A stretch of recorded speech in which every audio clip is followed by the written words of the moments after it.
আমরা শ্রী শ্রী ঠাকুরের যখন পুজো করে থাকি বাড়িতে, পূজা করার সময় যে জিনিসগুলি আমাদের লক্ষ্য রাখা দরকার, কিংবা যে জিনিসগুলি আমরা বলতে পারেন করে থাকি, যেমন ফুল দিই, তারপর বলতে পারেন ধূপকাঠি জ্বালাই, প্রদীপ জ্বালাই, ঠাকুরের কাছে কিছু প্রসাদ লাগাই, এরকম অনেক কিছুই আমরা করে থাকি। তো এই সব কিছু করার ভিতর দিয়ে কি হয় না, পূজাটা যতটা আমি এবারে করব ঠিকঠাকভাবে ততটাই তা সার্থক হয়ে ওঠে। পূজাটা ততটাই বলতে পারেন আরও ঠিকঠাকভাবে বলতে পারেন সম্পন্ন হয়। কথা হলো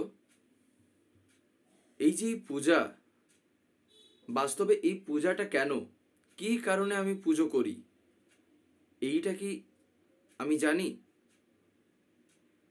এইটা যতক্ষণ না আমি জানবো ততক্ষণ পর্যন্ত কিন্তু পুজো করার সময় দেখবেন ভাবও জাগে না। পুজো করার সময় দেখবেন এই যে ভাব, এই ভাব কিন্তু দু রকমভাবে আমার মনের মধ্যে জেগে থাকতে পারে, দু রকমভাবে ব্যাপারটাকে আমি অবজার্ভ করতে পারি। একটা কি, একটা হলো আমি যখন পুজো করছি, পুজো করার সময় পুজো সেই যে বলতে পারেন আমি ধরেন পুজো করার সময় যখন আমি ভোগ নিবেদন করছি, ঠাকুরের কাছে যখন প্রসাদটা নিবেদন করছি, এবারে কথা হলো এই করা দু রকমভাবে হয়। একটা হলো নিজের খেয়াল খুশির মতন, আর একটা হলো যেমনটা দিলে তিনি খুশি হন সেই রকমভাবে করা। দুটো পন্থা থাকতে পারে। আমি একটা মানুষকে যদি খুশি করতে চাই, তাকে আমি দু রকমভাবে খুশি করতে পারি। আমার ব্যক্তিগত ইচ্ছায় আমার যেটা ভাল লাগে আমি সেই জিনিসগুলি দিয়ে তাকে খুশি করব, এটা গেল একটা পথ। দ্বিতীয় পথ হলো সে যে জিনিসগুলি পেলে, তার যেটা পেলে তাকে ভাল লাগে, সে আনন্দ পায়, সেই জিনিসগুলি যখন আমি তাকে দিই তখন কি হয় না, সেক্ষেত্রে সেটাও বলতে পারেন একটা সফলতা নিয়ে আসে। তাই এই যে কিছু দেওয়া, এই দেওয়াটাই তাহলে কি করছে না, ওই জায়গাটাকে সৃষ্টি করছে যে কেমন ভাবে আমি দিচ্ছি।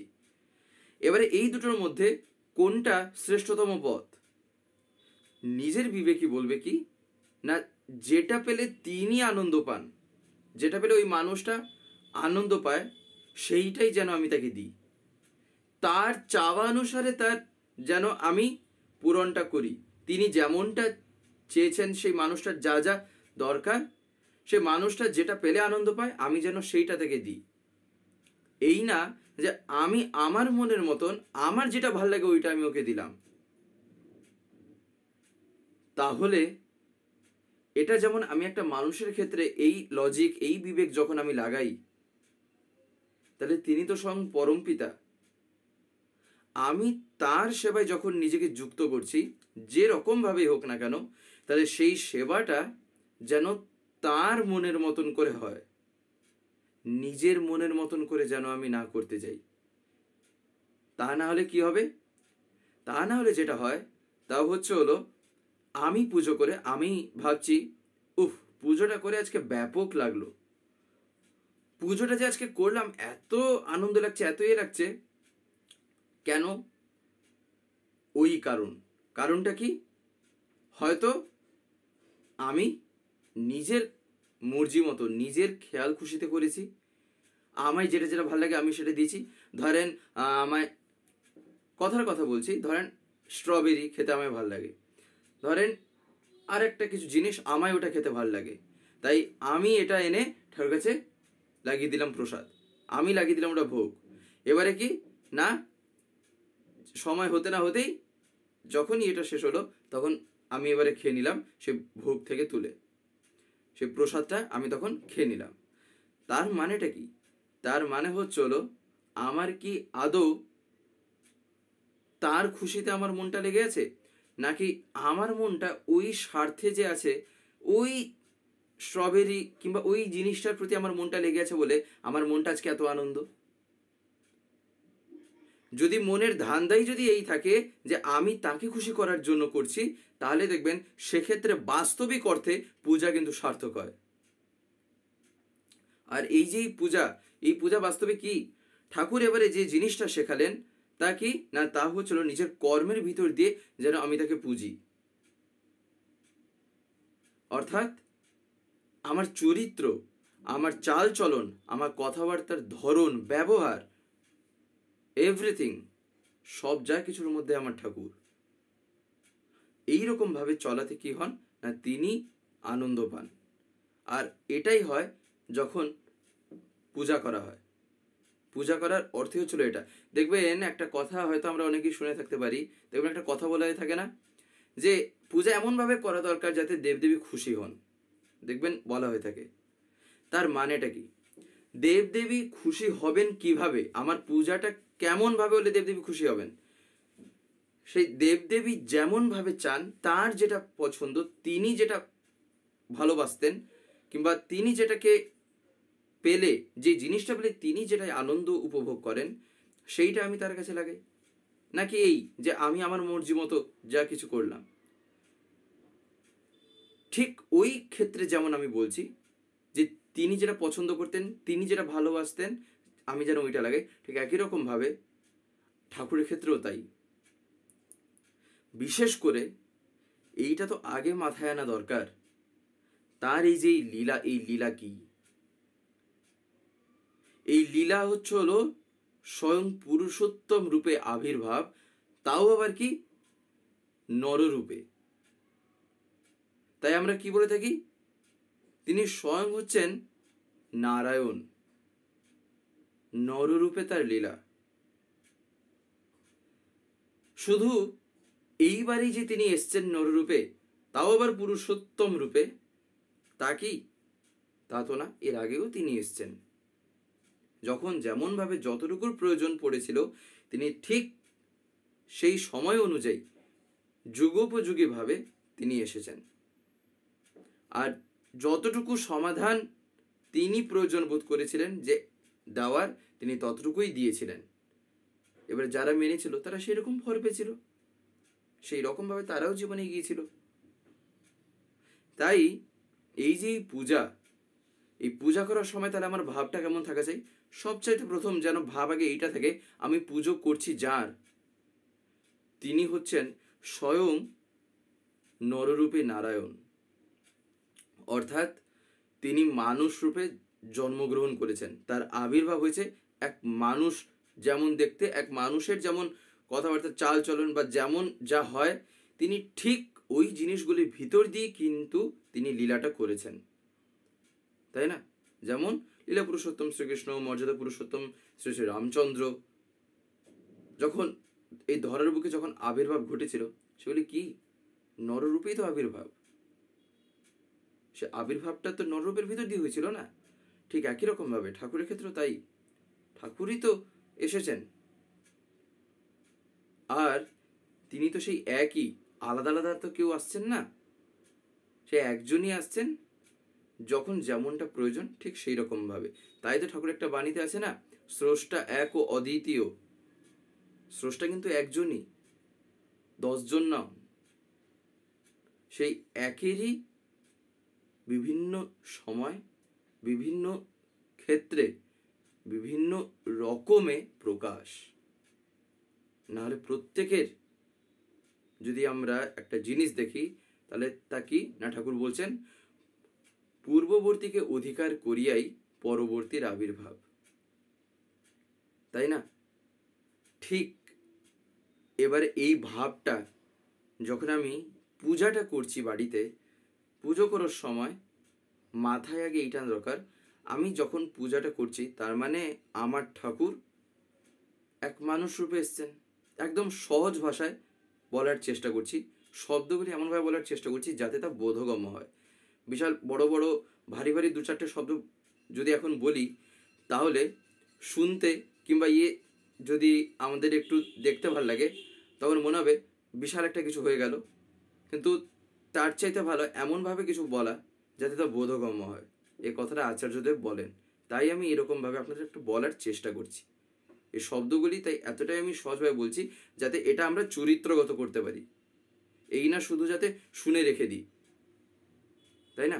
যাই হোক, তাই তখন আমি এবারে যখন পুজোটা করছি, এবারে যখন আমি ঠাকুরের কাছে প্রসাদ নিবেদন করছি, অর্থাৎ যা আজকে আমি ঠাকুরের কাছে লাগিয়েছি, যাই আমি তাকে আমি খেতে দিচ্ছি, খেতে দেওয়ার সময় যে জিনিসগুলি আমাদের লক্ষ্য রাখা দরকার, তার মধ্যে থেকে একটা সবচাইতে প্রথম যে জিনিস আমাদের মাথায় রাখা দরকার তা কি জানেন? তা হচ্ছে নিবেদন আমি করব কিভাবে, আমি ভোগটা নিবেদন কিভাবে করব যাতে তিনি তা গ্রহণ করেন, যাতে তিনি তা গ্রহণ করতে পারেন। আর জানেন, যখন শ্রী শ্রী ঠাকুর যখন স্বয়ং তিনি যখন প্রসাদ যখন গ্রহণ করেন না,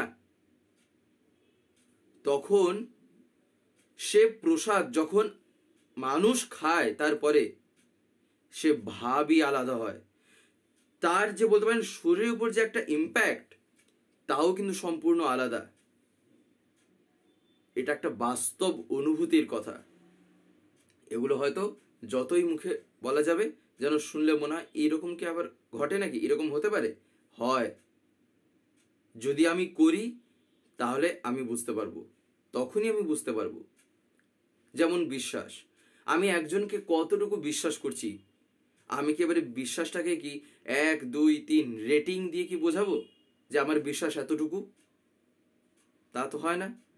তাই এগুলি মুখে বলে বোঝানো যায় না, এগুলি হচ্ছিল অনুভূতির ব্যাপার, এগুলো অনুভব করা লাগে। তাকে তাকে আমি অনুভব করছি নিজের ভিতরে, আর এটাই হচ্ছিল ঠাকুরত্ব জাগ্রত। ঠিক একই রকম ভাবে আমি যখন ঠাকুরের কাছে পূজা করছি, যখন ঠাকুরের কাছে বলতে পারেন যখন আমি ঠাকুরকে খেতে দিয়েছি, খেতে দেওয়ার সময় যেন তা আমি আমার অন্তর থেকে যেন আমি তার কাছে যখন প্রসাদটা লাগাই, যেন তা অন্তর থেকে যেন আমার হয়। এই না দুটো থালা নিয়ে চলে এলাম, দিয়ে দিলাম কিছু কিছু ফল মনে রেখে দিলাম যেদিন যা আছে, কিংবা ধরেন ড্রাই ফ্রুটস, ওই যা যা আর কি, যাই আমরা যাই লাগিয়ে থাকি না কেন, ওই কি 2-4টে কিছু নিয়ে এলাম, দিয়ে এনে থালাটাকে ঢেকে দিয়ে প্রণাম করে দিয়ে ধূপকাঠি বুলিয়ে দিয়ে চলে এলাম। এটা যেন না হয়। আমি যেমন বাড়িতে যখন আমাকে কেউ খেতে দেয়, আমাকে খেতে দেওয়ার সময় সে একটা জিনিস দেখলো তো আরেকটা জিনিস ভালো মতন করে দিল না। ধরেন খাওয়ার সময় আমাকে যদি বেশ ভালো মতন করে জিনিসপত্র দেওয়া হয়েছে, কিন্তু ধরেন তা এলোমেলো আকারে সাজিয়ে দেওয়া হয়েছে, তখন কি সেটা আমায় দেখতে ভালো লাগে? আর যেটা দেখতে ভালো লাগছে না তখন খাওয়ার সময়, তখন মানসিক ভাবটাও ঠিক থাকে না, মনটা তখন বারবার হিচকিচ করে, কি সাজিয়ে দেওয়া হয়েছে, কেমন একটা দেওয়া হয়েছে, ভালো মতন করে দেওয়া যেতে পারতো না। মনে মনে হয়তো চলছে, হয়তো বলছি না সামনে, মনে তো চলছে। আমি আমার নিজের বেলায় যখন এত কিছু ভাবতে পারি, আমি তার বেলায় কেন ভাববো না?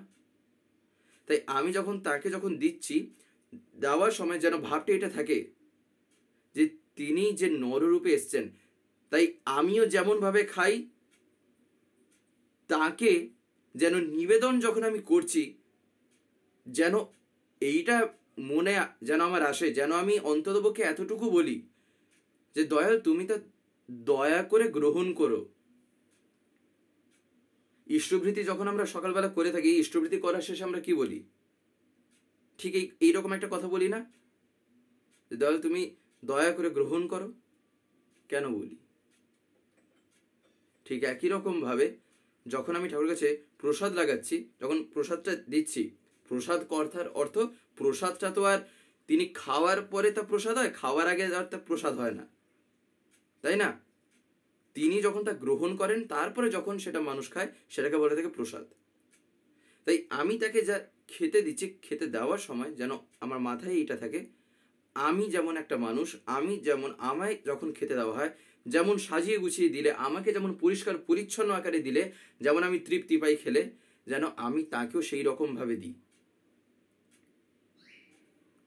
এবারে এই দেওয়ার সময় এই যে কথাটা বললাম, এইটা যেন আমরা মাথায় আনি। আর এটা হচ্ছে একটা ভাব, আরও অনেক কিছুই মাথায় আসতে পারে, যেন দেওয়ার সময় আন্তরিক টানটা যেন একেবারে উজাড় হয়ে আসে। আর এইটা আমি যতই মুখে বলি না কেন, জীবনে কোনোদিন হবে না যদি কেউ চরিত্রগত না করেছে, যতই আমি বলি না কেন। তার কারণ ঠাকুর একটা কথা দেখবেন, একটা জায়গায় কি বলছেন, আমার কথাগুলি যদি তোমার কথা ও চিন্তারই শুধু খোরাক মাত্র হয়, করার বা আচরণের ভিতর দিয়ে যদি সেইগুলিকে বাস্তবে ফুটিয়ে তুলতে না পারো, তবে পাওয়া যে তোমার তমসাচ্ছন্নই রয়ে যাবে, তা কিন্তু অতি নিশ্চয়। তাই বাস্তবে ফুটিয়ে তোলা দরকার। তাই এই যে কথাগুলো যে আজকে আমরা শুনছি, যেন আমি চেষ্টা করি এই রকমভাবে যেন আমি ঠাকুরের কাছে নিবেদন করি। যখন আমি বড়মার কাছে নিবেদন করছি, যখন আমি বড়দার কাছে নিবেদন করছি, যখন আমি আচার্যদেবের কাছে নিবেদন করছি, যেন সেই রকমভাবে করে থাকি, তাই না? এই কারণেই এই কথাটা বলা। তার কারণ দেখবেন পূজা করার সময় আর একটা যে জিনিস, আর একটা কথা মাথায় রাখা যেটা দরকার, এই মুহূর্তে মাথায় এলো বলে আপনাদের বলছি, তা হচ্ছে হলো যেন আমাদের মনটা তখন একাগ্রচিত্ত হয়ে থাকে। মনটা যেন 10টা জায়গায় যেন না ঘোরে।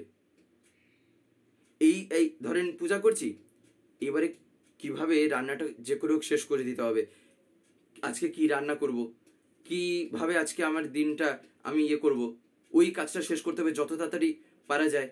এই চিন্তাগুলিকে অন্ততপক্ষে সেই সময় একটু সরিয়ে রাখাই ভালো।